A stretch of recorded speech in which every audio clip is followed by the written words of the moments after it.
Hello student, welcome to our YouTube channel. आज हम बात करने वाले हैं फंडामेंटल ऑफ पार्टनरशिप के सभी नोट्स के बारे में कि कौन कौन सी चीज़ें हमें ज़रूरत होती है फंडामेंटल ऑफ पार्टनरशिप चैप्टर में और क्या क्या कैसे कैसे कैलकुलेट करना है, सब चीज़ों के बारे में आज हम बात करने वाले हैं। सबसे पहले हम पढ़ेंगे थोड़ी सी थ्योरी, फिर थ्योरी के बाद हम आगे के टॉपिक्स पढ़ेंगे और इस तरीके से हम अपने चैप्टर को कंप्लीट करेंगे।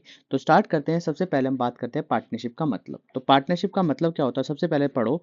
According to Indian partnership act 1932 of section 4, ये ध्यान रखना कि ये जो पार्टनरशिप एक्ट है ये इंडियन पार्टनरशिप एक्ट 1932 के अंदर एक्सप्लेन किया हुआ है और सेक्शन 4 में बताया गया है। तो पार्टनरशिप की डेफिनेशन क्या कहती है कि partnership is the relation between the person who have agreed profit sharing ratio of the business carried on by all or any of them acting for all. यहाँ बोला है कि ऐसा रिलेशनशिप व्यक्तियों के बीच में जो प्रॉफिट शेयरिंग रेशियो को डिवाइड करे, एग्रीड हो जाए कि हम प्रॉफिट शेयरिंग रेशियो डिवाइड करने वाले, और बिजनेस या तो सभी के द्वारा चलाया जाए या किसी के द्वारा चलाया जाए, उन सभी में, उसे कहते हैं पार्टनरशिप।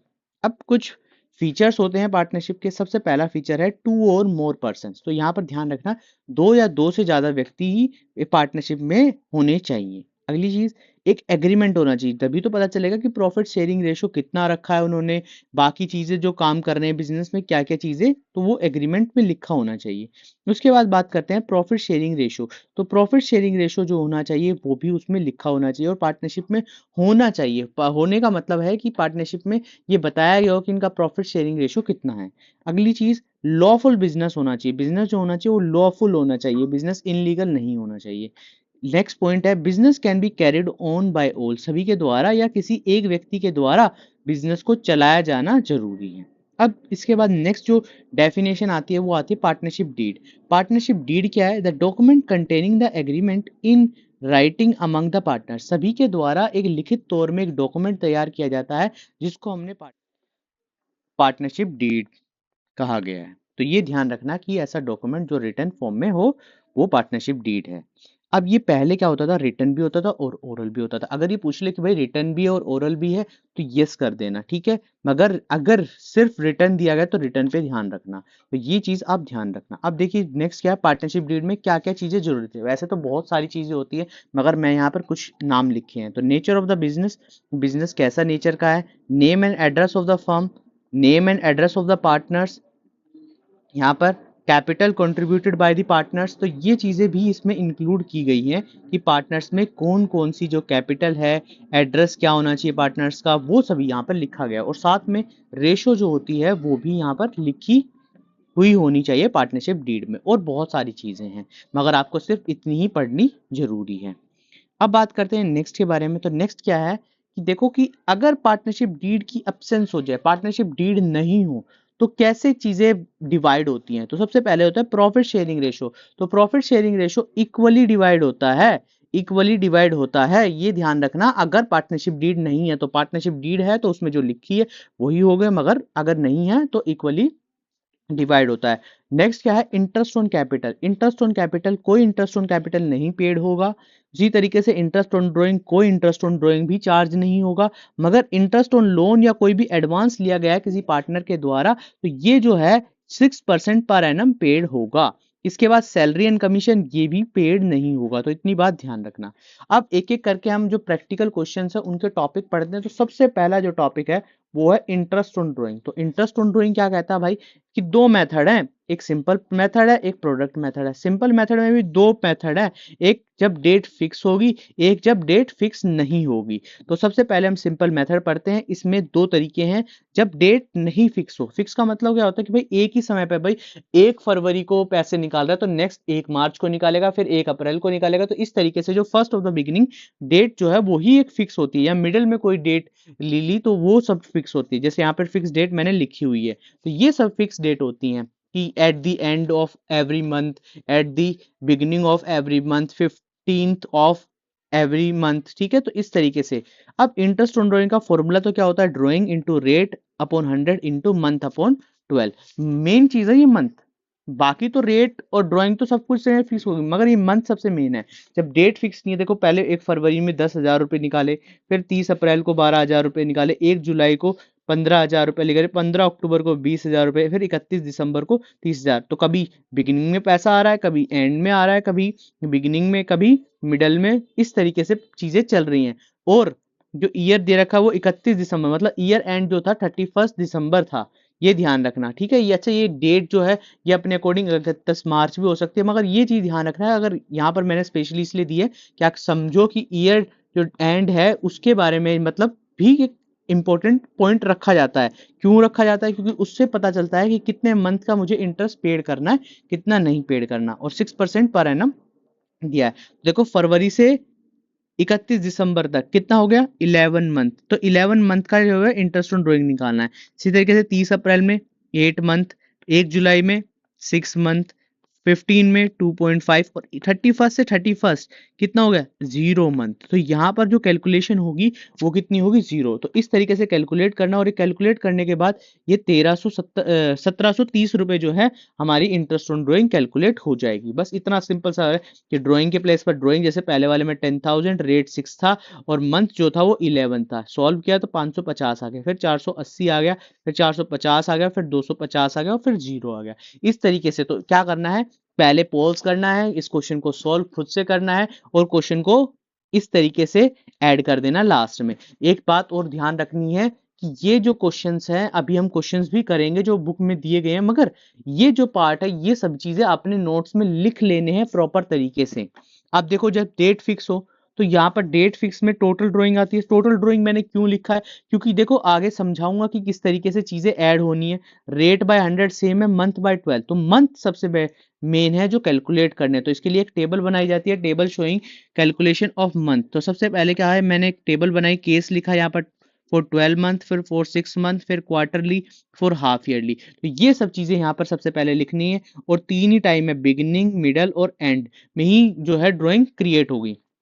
अब जब मिडल ड्राइंग में क्रिएट होगी तो फॉर 12 मंथ, तो यहाँ पर जो एन की वैल्यू, एन जो है ये किसका फॉर्मूला? मंथ का फॉर्मूला, एन प्लस 1/2 मंथ का फॉर्मूला। तो एन की वैल्यू जो होगी वो 12 होगी। मिडल में भी एन की बाय 2 होता है तो 12 होगी। देखो मिडल सेम फॉर्मूला है, मिडल में कोई भी चेंजेस नहीं है सभी जगह। तो ये ध्यान रखना, बस मंथ में चेंजेस आ जाएंगे, और मंथ में भी सिर्फ 4-6 मंथ याद रखने हैं, बाकी तो सब कुछ सेम है, ठीक है। और ईयर एंड में अगर मैं बात करूं फॉर 12 मंथ, n माइनस 1/2, तो ये निकल के आएगा 11/2, 2 सॉरी, ठीक है।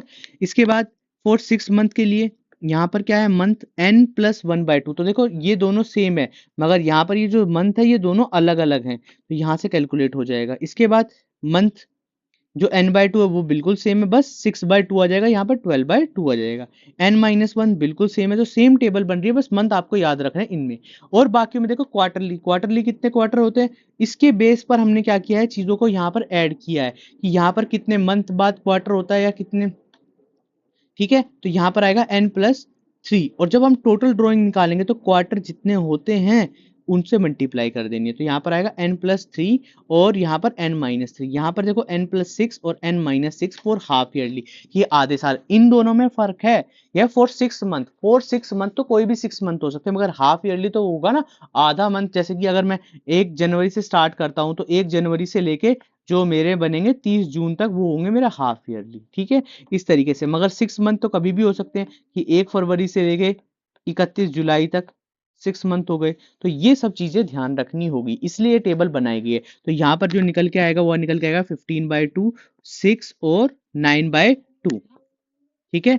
अब इसमें कितना निकल के आएगा, 9 निकल के आएगा, यहाँ पर 6 निकल के आएगा और यहाँ पर 3 निकल कर आएगा। तो इस तरीके से चीजें होंगी। तो उम्मीद करता हूँ आपको चीजें समझ आ गई होंगी, ठीक है। अब देखो टोटल ड्राइंग, टोटल ड्राइंग क्यों बताई थी, क्योंकि यहाँ पर सिर्फ एक मंथ की ड्राइंग ही बनोगी। तो फॉर 12 मंथ के लिए क्या करना है, 12 से मल्टीप्लाई करना। फॉर 6 मंथ के लिए पर मंथ इंटू 6 कर देना। फिर इसके बाद क्वार्टरली, तो क्वार्टरली के लिए पर मंथ इंटू 4 कर देना। फिर हाफ ईयरली के लिए फॉर जो हाफ दिया है उसको 2 से मल्टीप्लाई कर देना है, ठीक है। इतनी चीजें ध्यान रखनी है। ये सब चीजें मैंने पहले से ही इसलिए बना के रखी थी ताकि आप चीजों को समझो और पॉज करके चीजें बनाओ, ठीक है। अब इसके बाद नेक्स्ट के बारे में बात करते हैं, जो है प्रोडक्ट मेथड। सिंपल मेथड में हमने 2 चीजें पढ़ ली, अब प्रोडक्ट मेथड की बात करते हैं। प्रोडक्ट मेथड में कुछ भी चेंज नहीं है, ये सिर्फ तभी अप्लाई होगा जब नॉट फिक्स्ड होगा। ये ध्यान रखना, जब भी नॉट फिक्स्ड अगर डेट है तभी अप्लाई होगा। तो अप्लाई कैसे होगा, जैसे अभी हमने क्वेश्चन किया था, ये सेम क्वेश्चन किया था, तो डेट लिखी थी, बस मंथ 11 बना देते, क्योंकि यहाँ पर जो ईयर एंड बन रहा है वो भी 31 दिसंबर 2024 है, ये ध्यान रखना। तो जब भी ये 2024 है तो इतनी बात समझ आ गई होगी कि यहाँ पर भी 11 मंथ आएंगे, फरवरी से लेकर 30 अप्रैल तक 8 मंथ। तो ये देखना 30 अप्रैल की डेट काउंट नहीं होगी, 1 मई से ही काउंट कर लेना, ये ध्यान रखना। 1 जुलाई से 6, तो 15 से 2.5 और 31 से 0 हो जाएंगे। इन दोनों को मल्टीप्लाई करना है, मल्टीप्लाई करके सम निकालना है। अब देखो एक चीज देखना, जो फॉर्मूले में क्या चेंज आता है, फॉर्मूले में ये चेंज आएगा कि यहाँ पर 1/12 हो जाएगा। इंटरेस्ट ऑन ड्रॉइंग अभी तक मंथ बाय 12 होता था, मगर यहाँ पर अब जो मंथ होगा उसको हम कंसीडर करेंगे 1। ये चीज ध्यान रखनी होगी, ठीक है। तो इस तरीके से हमने इंटरेस्ट ऑन ड्रॉइंग को कंप्लीट कर लिया है। अब इंटरेस्ट ऑन ड्रॉइंग कंप्लीट कर लिया तो इसके बाद आगे की चीजें भी होंगी, ठीक है। आगे क्या है, नेक्स्ट टॉपिक जो हम सीखने वाले हैं वो सीखने वाले हैं इंटरेस्ट ऑन कैपिटल। अच्छा एक और बात ध्यान रखना, मैं एक चीज और बता देता हूं, इसमें इंक्लूड कर देता हूं, यहाँ पर एक नोट बनाना, नोट बना के लिखना है, when date of drawing is not given. जब डेट ऑफ ड्राइंग गिवन नहीं होगी तो इन द क्वेश्चन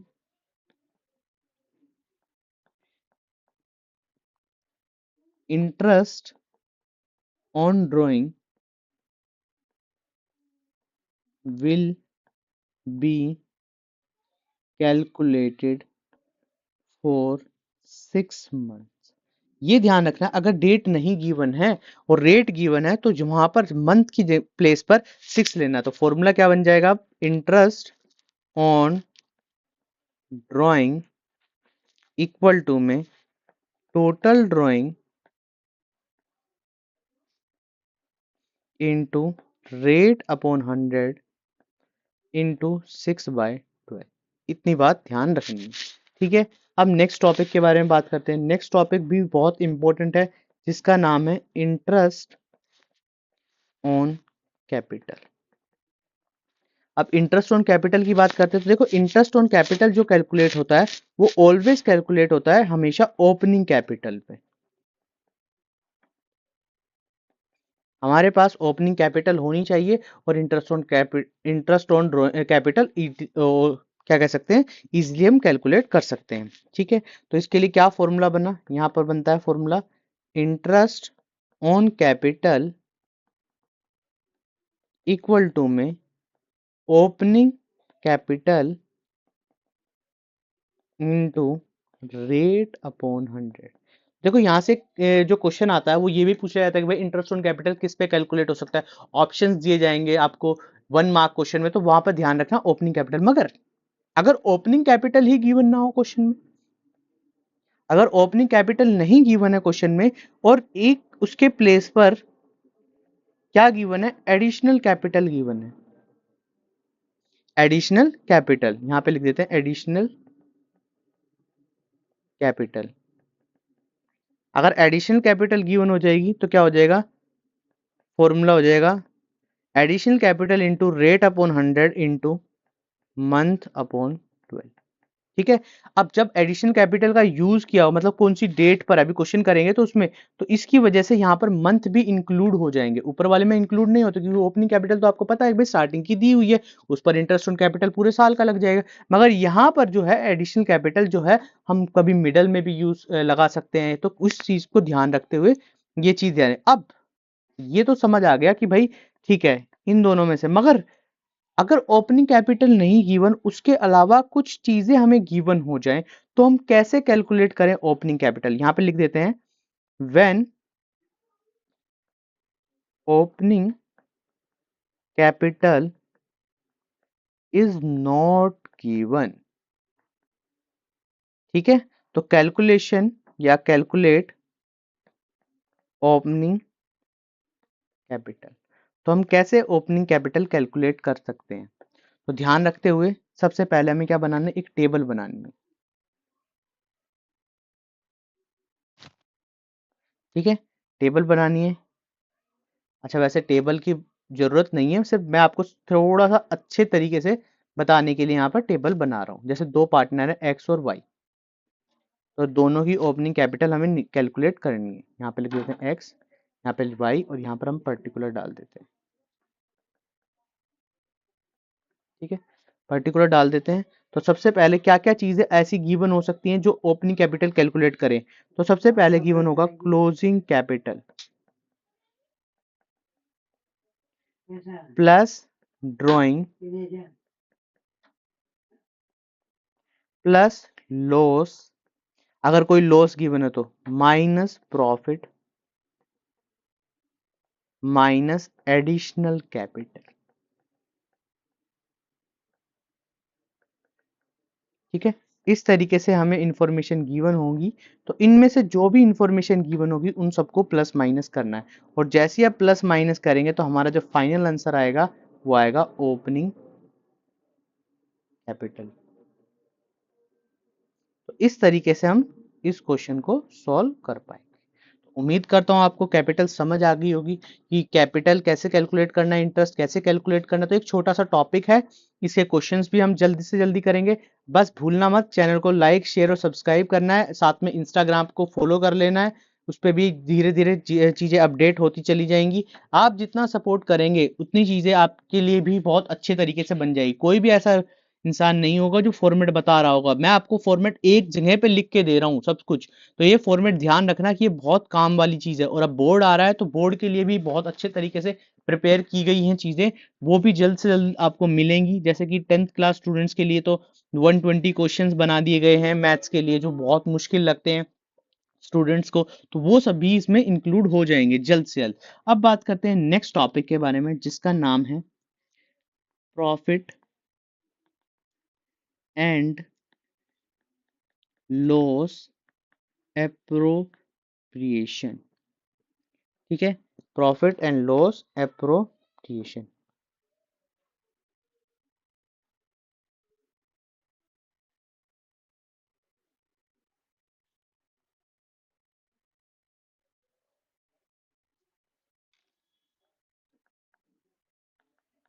ठीक है, तो सबसे पहले सभी को पता होना चाहिए कि ये होता क्या है। तो इसकी एक छोटी सी हम डेफिनेशन लिखते हैं कि ये क्या होता है, फिर आगे चलकर हम इसको बनाएंगे और क्या क्या चीजें इसमें इंक्लूड की जाती है वो सब चीजें सीखेंगे। तो यहाँ पर लिखते हैं an account which is prepared to find out the divisible profit divisible profit after all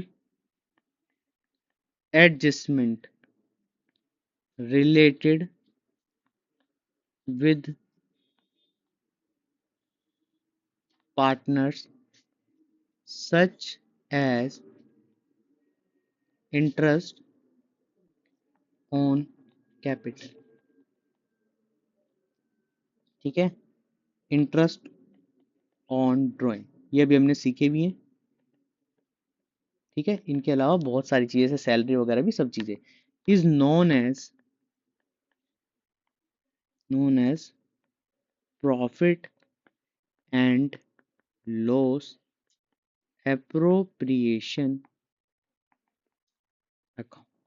तो यहाँ पर सबसे पहले बात करते हैं, और इसको कह सकते हैं, एक और लाइन ऐड कर देता हूं मैं इसमें, it is an extension of profit and loss account. तो क्या चीज बताई गई है यहाँ पर ध्यान रखते हुए, कि बताया गया है यहाँ पर कि ये ऐसा अकाउंट है जिसमें हम क्या किस लिए बनाते हैं, डिविजिबल प्रॉफिट को फाइंड करने के लिए।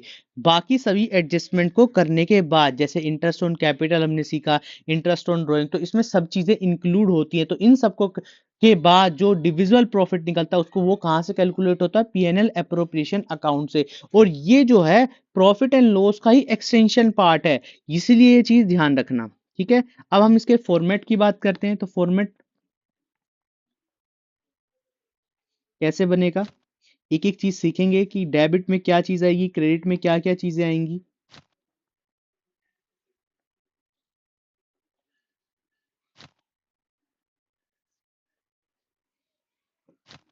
और बहुत अच्छे तरीके से चीजें बताई जाएंगी। तो ये बहुत इंपॉर्टेंट फॉर्मेट है, तो इसलिए फॉर्मेट को ध्यान से अपनी कॉपी में नोट डाउन कर लेना। तो यहाँ पर लिखना है पीएनएल एप्रोप्रिएशन अकाउंट, शॉर्ट में मैंने लिख दिया यहाँ पर पर्टिकुलर अमाउंट, पर्टिकुलर अमाउंट। ठीक है, इतनी चीज लिख दी है। अब यहाँ पर लिखना है टू इंटरेस्ट ऑन कैपिटल।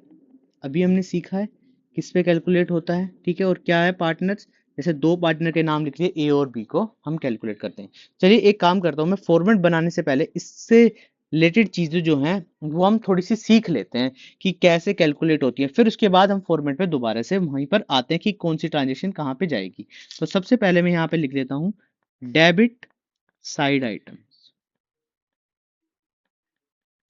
ठीक है, डेबिट साइड आइटम, पहली आइटम जो है वो आती है इंटरेस्ट ऑन कैपिटल,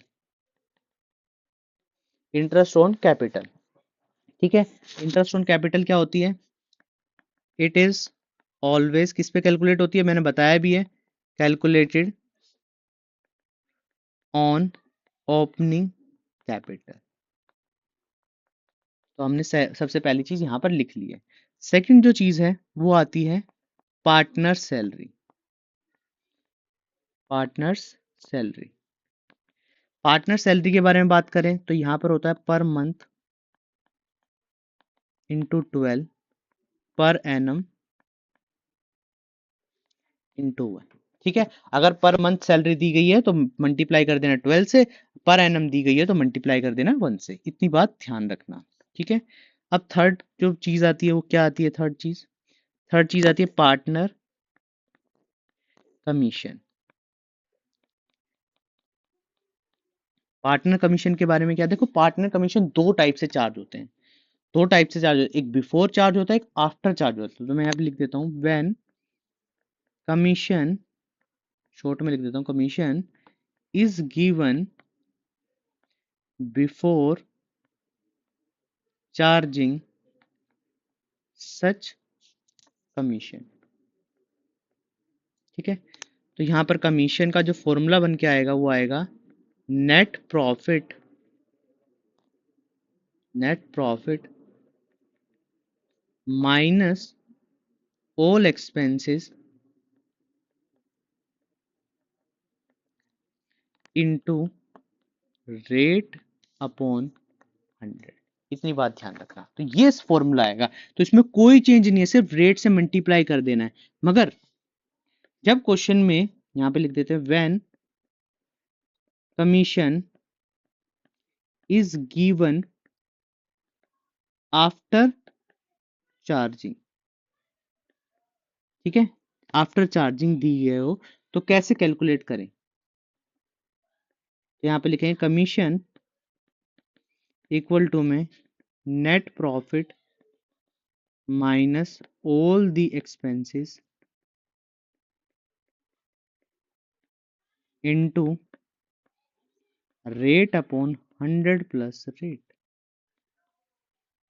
ठीक है, तो फर्क देखो क्या है, फर्क इसमें यहाँ पर सिर्फ 100 था, यहाँ पर 100 प्लस रेट, और ये चीज क्या है आफ्टर चार्जिंग है, तो ये चीज ध्यान रखना। ठीक है, ये चीज। तो फोर्थ आइटम जो आता है, फोर्थ आइटम जो इसमें आता है वो आता है रिजर्व। ठीक है, और रिजर्व जो कैलकुलेट होता है ये कैलकुलेट होता है डिविजिबल प्रॉफिट पे, जो हम प्रॉफिट फाइंड आउट करते हैं उस प्रॉफिट पे, can be calculated on divisible profit और नेट प्रॉफिट। ठीक है, या तो डिविजिबल प्रॉफिट या फिर नेट प्रॉफिट पे क्वेश्चन में दिया गया होगा, ये ध्यान रखना, या तो जो हमारा प्रॉफिट निकलेगा उस पे। तो हम क्या करते हैं, अब सबसे पहले हम डेबिट साइड की जो आइटम्स है वो सभी लिख लेते हैं यहाँ पर। तो पहले हमने interest on capital, second partners salary, A B partners की सैलरी दी होगी, ठीक है, उसके बाद पार्टनर्स कमीशन, ठीक है, बिफोर आफ्टर समझ जाना, ठीक है। और नेक्स्ट जो चीज आती है वो आती है रिजर्व, ठीक है। इतनी चीजें यहाँ पर आती हैं और लास्ट में क्या निकल के आएगा, प्रॉफिट। अगर इस तरफ आता है प्रॉफिट तो यहाँ पर ए लिखना है, यहाँ पर बी लिखना है, ठीक है। और ये प्रॉफिट शेयरिंग रेशो में बढ़ जाएगा। अब क्रेडिट साइड आइटम्स की बात करते हैं, तो इसको भी एक्सप्लेन करते हैं अच्छे तरीके से और समझने की कोशिश करते हैं क्या क्या चीज में प्लस होगी, क्या क्या चीजें इसमें माइनस होगी। यहाँ पर लिख देते हैं क्रेडिट साइड आइटम्स, ठीक है। तो क्रेडिट साइड आइटम में सबसे पहला नाम जो आता है वो आता है नेट प्रॉफिट का। नेट प्रॉफिट का नाम आता है सबसे पहले। तो नेट प्रॉफिट कैसे कैलकुलेट करते हैं, देखो इसमें मैंने दो पार्ट में इसको डिवाइड किया गया, बोला है when net profit is given before. अगर क्वेश्चन में बिफोर गिवन है तो क्या करना है, देन नो प्लस, कोई प्लस नहीं करना, एंड नो माइनस, कोई माइनस नहीं करना, किसमें, इन नेट प्रॉफिट। जैसा नेट प्रॉफिट आता है कह सकते हैं कि नो चेंज, कोई चेंज नहीं करना और वैसा ही लिख देना है यहाँ पर, ठीक है। इस तरीके से करना है। बी पार्ट, अगर आफ्टर गिवन हो, यहां पर आफ्टर गिवन हो जाए तो क्या करना है, only plus, only plus, only plus. तो प्लस क्या कैसे करेंगे ये ध्यान रखना। जैसे एग्जांपल लेते हैं, यहाँ पर एग्जांपल में क्या कहा गया है, net profit rupees 5000 before charging salary. Salary यहाँ पर रुपीज, इसको 50 कर देते हैं और इसको 5000 कर देते हैं। तो यहाँ पर जो नेट प्रॉफिट हमारा आएगा वो कितना आएगा, net profit as it is आ जाएगा 50,000। कोई उसमें प्लस माइनस कोई एक्सपेंस नहीं करनी है, ठीक है। अगर यहाँ पर थोड़ा सा चेंज कर देते हैं और यहाँ पर बोल देते हैं बिल्कुल सेम क्वेश्चन है और आफ्टर आता है, आफ्टर आता है बिल्कुल, तो यहाँ पर जो नेट प्रॉफिट आएगा उसमें 5,000 रुपये ऐड हो जाएंगे। इस तरीके से ध्यान रखना, ठीक है।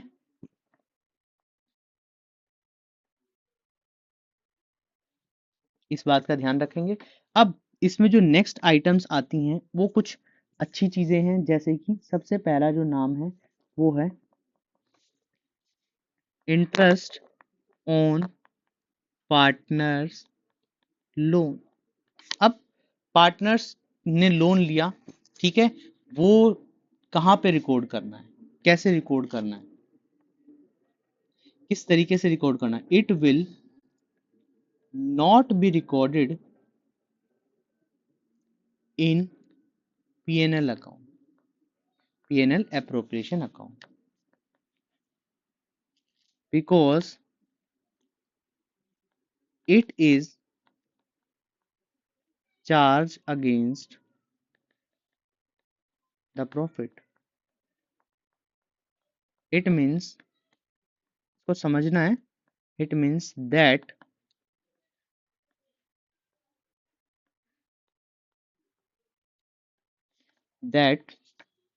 interest on partners loan will be paid whether there is a profit or loss in the firm। Profit हो या लॉस हो हमें तो पेड करना पड़ता है ना, तो इसको हम कहां से, क्योंकि रिकॉर्ड तो करना नहीं है पीएनएल प्रोविजन, तो इसके लिए लाइन लिखेगा it will be directly deducted, कि ये कहां से डिडक्ट हो जाएगा, डायरेक्टली डिडक्ट कहां से कर देना है,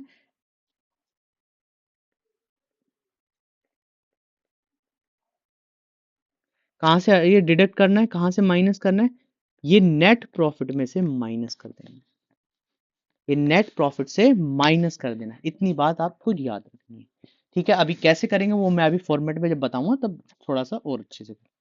अब नेक्स्ट जो आता है इसमें वो आता है मैनेजर कमीशन। और मैनेजर कमीशन हमने कहाँ से सीखा है, पिछले साल पीएनएल अप्रोप्रिएशन अकाउंट बनाते थे उसमें सीखा है। ठीक है, अगर किसी को मैनेजर कमीशन कैलकुलेट करना नहीं आता या कोई भी प्रॉब्लम है तो जब 11th क्लास की क्लासेस आएंगी तो उसमें वो सब चीजें मिल जाएंगी। It will be directly deducted from net profit. इसको भी कहाँ से डिडक्ट करना है, नेट प्रॉफिट से डिडक्ट कर लेना है। ठीक है, इसके बाद नेक्स्ट जो आता है वो आता है interest on drawing. Interest on drawing, तो इंटरेस्ट ऑन ड्राइंग क्या बोला है, ये तो आपको पता ही है, मैंने वैसे बता भी दिया था कि कैसे कैलकुलेट करना है। और अगर डेट नहीं given, if date of drawing is not given, तो कितने मंथ का कैलकुलेट करना है, then interest on drawing will be calculated only for 6। ठीक है, 6 मंथ्स का कैलकुलेट करना। अब देखो फॉर्मेट पे आते हैं, फॉर्मेट बनाते हैं और फॉर्मेट में कैसे प्लस माइनस करते हैं वो सब चीजें सीखते हैं।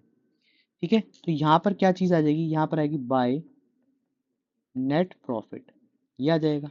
एक्सपेंस तो प्लस माइनस वो आपको पता ही है कि कब कैसे करने हैं, एक्सपेंस तो करने ही करने हैं। बाकी यहाँ पर अगर net profit minus manager commission और माइनस क्या करना है इसमें से,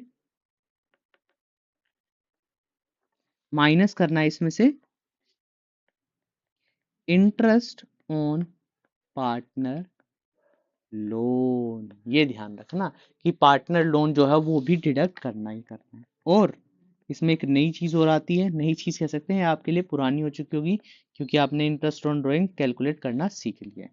ठीक है, तो यहाँ से इस तरीके से हम यहाँ पर कैलकुलेट करते हैं। ठीक है, तो ये सारी सारी ट्रांजेक्शन्स जो हैं हमें कहाँ से मिलेंगी, पीएनएल एप्रोप्रिएशन अकाउंट में मिलेंगी। तो ये हो गया हमारा पीएनएल एप्रोप्रिएशन अकाउंट। तो आज हमने 3 चीजें सीखी हैं।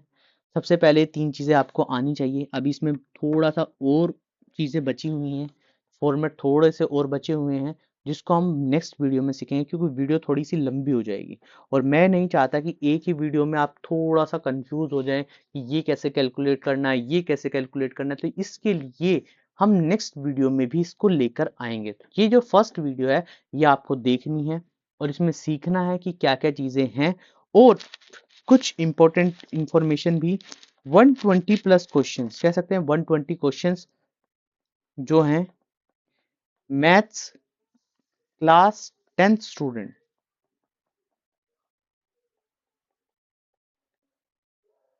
उन सभी के लिए जल्द से जल्द आपको इस चैनल पर मिल जाएंगे। और ये बहुत इंपॉर्टेंट है, इसमें क्या क्या चीजें इंक्लूड की गई हैं, एनसीईआरटी, प्रीवियस ईयर, इसके बाद कोई भी मोस्ट इंपॉर्टेंट क्वेश्चन अगर बनता है, ठीक है, सैंपल पेपर, तो ये सब चीजें इसमें इंक्लूड की गई हैं। तो ये चीज ध्यान रखते हुए जल्द से जल्दी इन वीडियोस को देखने स्टार्ट करें। और बाकी 12th स्टूडेंट्स आपके लिए एक प्रिपरेशन की जा रही है, जल्द से जल्दी वो वीडियो आ जाएगी।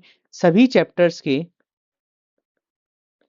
इम्पोर्टेंट, सभी चैप्टर्स कह सकता हूँ या सभी सब्जेक्ट्स के, चैप्टर्स बोलो या सब्जेक्ट्स हैं, सभी सब्जेक्ट्स के इम्पोर्टेंट क्या क्या चीजें पढ़नी चाहिए और किस तरीके से पढ़नी चाहिए वो सब जल्द से जल्द आपको मिल जाएंगे। ठीक है, तो इन वीडियोस को देख लिए, जल्द से जल्द इन चैनल को लाइक करें, शेयर करें। देखो जब तक आप शेयर नहीं करोगे, इस चैनल को सब्सक्राइब नहीं करोगे, शेयर नहीं करोगे, तब तक एक मोटिवेशन हमारे लिए नहीं बन पाता। जब तक आप ज्यादा से ज्यादा शेयर करते हो, सब्सक्राइब करते हो, तो एक मोटिवेशन बनता है कि हम भी कुछ ऐसा करके जाएं बच्चों के लिए कि जब बच्चे देखें और कहें कि ये सारा पेपर सभी हमने कर रखे हैं क्वेश्चन, ये तो हमारे लिए बिल्कुल ही ईजी हो जाएगा। तो इसलिए यूट्यूब चैनल प्लस इंस्टाग्राम को भी फॉलो करके रखें क्योंकि जो भी अपडेट आती है वो जल्द से जल्द आपको मिल जाएगी।